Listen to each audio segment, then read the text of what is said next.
Hello and good evening viewer. আজকে যে নিউজটি সমস্ত মিডিয়া এসছে সেটি হলো ব্রহ্মপুত্রের উজানে সর্ববৃহৎ বাঁধ নির্মাণ করতে যাচ্ছে চীন, এবং যেটা বাংলাদেশ এবং ভারতের মধ্যে ভারতের উপর প্রচুর নেতিবাচক প্রভাব পড়বে বলে বিশেষজ্ঞরা মনে করছেন।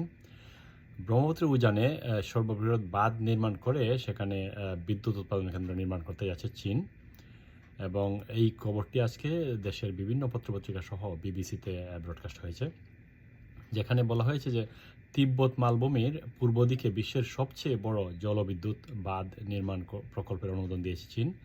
দেশটির এই উচ্চাভিলাষী প্রকল্প ভারত এবং বাংলাদেশের লাখ লাখ মানুষের উপর প্রভাব পড়তে পারে। 2020 সালে চীনের রাষ্ট্রায়ত্ত জলবিদ্যুৎ company power construction corporation of চায়নার দেওয়া হিসাব মতে এই বাঁধ থেকে প্রতি বছর 30,000 কোটি কিলোওয়াট ঘন্টায় বিদ্যুৎ উৎপাদন হবে।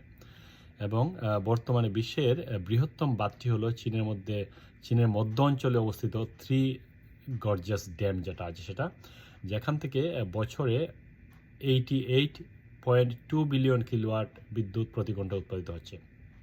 এবং নতুন বিদ্যুৎ উৎপাদন কেন্দ্রে যেটা হবে যে এর চেয়ে থ্রি গর্জিয়াস ড্যামের চেয়ে 3 গুণের বেশি বিদ্যুৎ উৎপাদিত হবে।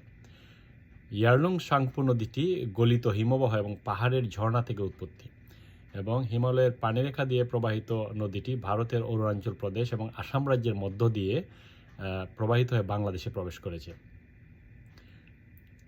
বাংলাদেশ এবং ভারতে এই নদীটি ব্রহ্মপুত্র নামে পরিচিত, এবং এই বাঁধটি চীনের জন্য ইতিবাচক হলেও ভারত এবং বাংলাদেশের জন্য প্রচুর নেতিবাচক প্রভাব পড়তে পারে।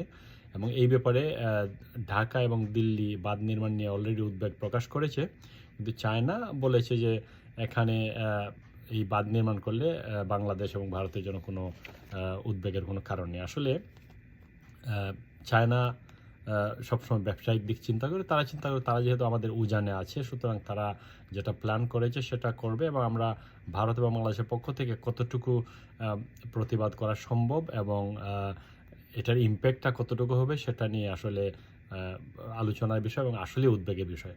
আপনাদের সবাইকে ধন্যবাদ। আবারও একটা টপিকস নিয়ে আসবো, আমার সাথে থাকবেন এবং আমার ইউটিউব চ্যানেলটা সাবস্ক্রাইব করবেন যদি আপনাদের ভালো লেগে থাকে। ধন্যবাদ আপনাদের সবাইকে।